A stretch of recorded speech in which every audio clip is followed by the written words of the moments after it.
स्वागत है मेरे YouTube चैनल पे। और आज मैं प्राचीन भारत के इतिहास के स्रोत से संबंधित महत्वपूर्ण प्रश्न लेके आई हूँ जो आने वाले सभी परीक्षाओं के लिए महत्वपूर्ण है।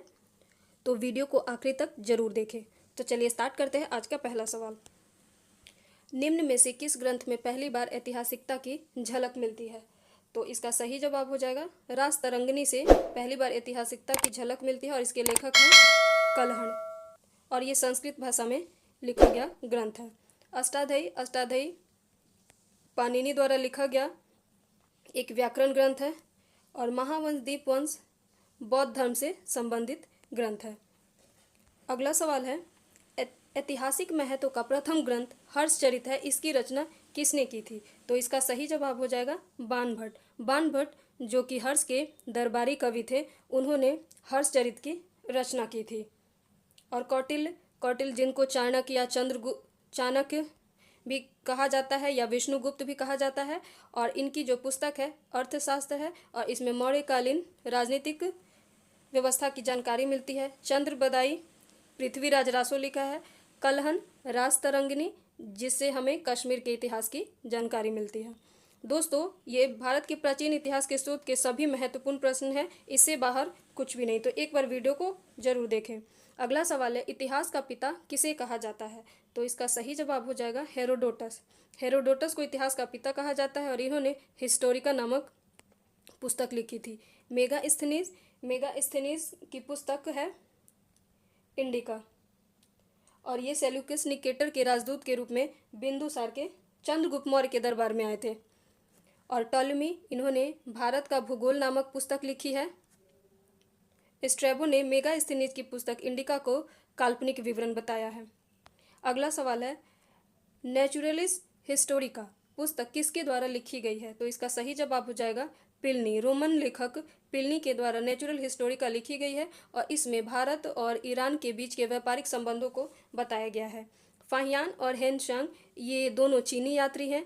फाहियान जो कि चंद्रगुप्त द्वितीय के समय भारत आए थे और हेनशांग हर्षवर्धन के समय भारत आए थे। और जो फाहियान की रचना है फूको की, जो फाहियान की जो पुस्तक रचना की थी उसने फूको की, और हेनसांग की रचना है सी यू की। अगला सवाल है, अभिलेखों का अध्ययन क्या कहलाता है? तो अभिलेखों का अध्ययन एपिग्राफी कहलाता है। न्यूमिस्मेटिक ये सिक्कों के अध्ययन से संबंधित है। और पैलियोग्राफी अभिलेखों के अलावा प्राचीन दस्तावेजों की तिथि का वर्णन पैलियोग्राफी कहलाता है। अगला सवाल है, निम्नलिखित में से पंचमार्क किसे कहा जाता था? तो पंचमार्क सिक्के को कहा जाता था। प्राचीन समय भारत के प्राचीन सिक्कों को पंचमार्क या आहत सिक्के भी कहा जाता था और साहित्य में इनको कशार्पण कहा गया है। दोस्तों, अगर मेरा वीडियो पसंद आता है तो शेयर करें और चैनल को सब्सक्राइब करें। अगला सवाल है, सोने के लिखित सिक्के सर्वप्रथम किन शासकों द्वारा जारी किए गए थे? सोने के लिखित सिक्के, तो सोने के लिखित सिक्के कुषाण शासकों द्वारा जारी किए गए थे। अगर वही सोने के अधिकतम सिक्के किसके द्वारा जारी किए गए अगर पूछता है तो वह है गुप्त शासकों द्वारा। और गुप्त शासन काल में सोने के सिक्के को दिनार और चांदी के सिक्के को रूपक कहा जाता था, और सातवाहन शासकों द्वारा शीशे के सिक्के जारी किए गए थे। अगला सवाल है, निम्न में से किस गुप्त शासक को सिक्के पर वीणा बजाते हुए दिखाया गया है? तो इसका सही जवाब होगा गुप्त शासक समुद्रगुप्त को वीणा बजाते हुए सिक्के पर दिखाया गया है, और इससे इनके साहित्य प्रेमी यानी संगीत प्रेमी होने की जानकारी मिलती है। अगला सवाल है, संस्कृत भाषा में जारी प्रथम अभिलेख निम्न में से किसे माना जाता है? तो संस्कृत भाषा में जो जारी माना जाता है जूनागढ़ का अभिलेख है। ये रुद्रदमन का जूनागढ़ अभिलेख है। ये कि शक शासक है और गुजरात में यह अभिलेख है। एहोल अभिलेख ये पुलकेशिन द्वितीय से संबंधित है। हाथी गुफा अभिलेख कलिंग नरेश खारवेल से संबंधित है।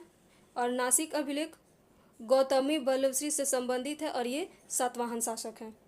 अगला सवाल है, सती प्रथा का पहला लिखित साक्ष्य किस अभिलेख से मिलता है? तो इसका सही जवाब हो जाएगा एरन अभिलेख। भानुगुप्त से संबंधित एरन अभिलेख में सती प्रथा के होने का प्रमाण मिलता है।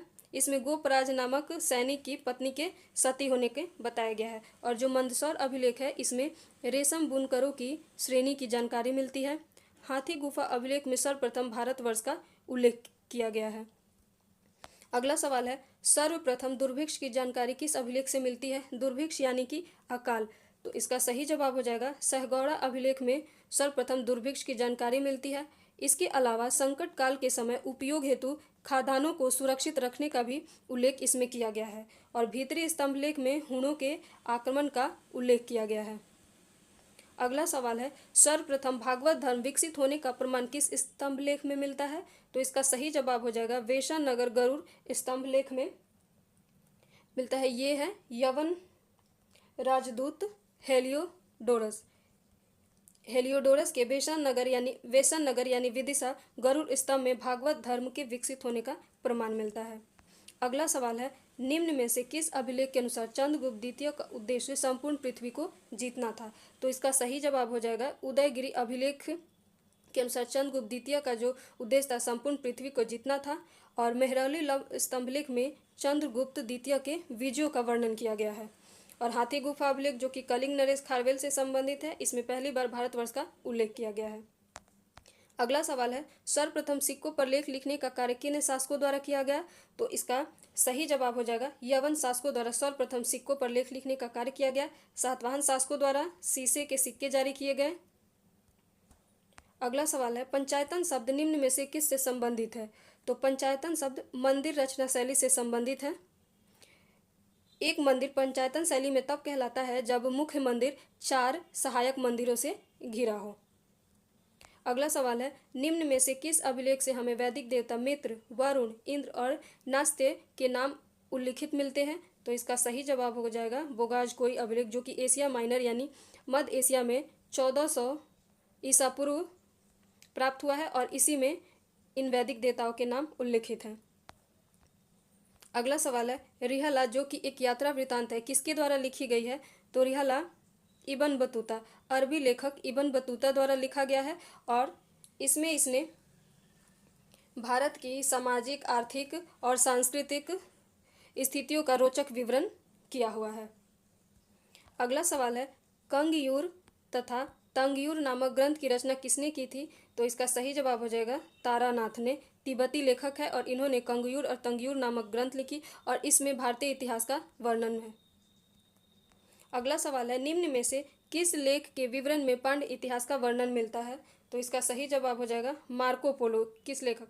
तो मार्को पोलो जो कि तिब्बती लेखक है और इसने पांड्य देश की 13वीं शताब्दी के अंत में पांड्य देश का यात्रा की थी और अपनी विवरण में उसने पांड्य इतिहास के बारे में लिखा है। अगला सवाल है और इस वीडियो का आखिरी सवाल, भारत पर होने वाले यवन आक्रमण का उल्लेख किस ग्रंथ में मिलता है? तो इसका सही जवाब हो जाएगा गार्गी संहिता जो कि कात्यायन द्वारा लिखित एक ज्योतिष ग्रंथ है। इसमें यवनों के आक्रमण का उल्लेख मिलता है। और चचनामा में अरबों की सिंध विजय की जानकारी मिलती है और चचनामा के जो लेखक हैं अली अहमद। तो दोस्तों ये रहे आज के बेहद ही महत्वपूर्ण सवाल। अगर मेरा वीडियो आपको पसंद आता है तो शेयर करें और चैनल को सब्सक्राइब करें। धन्यवाद।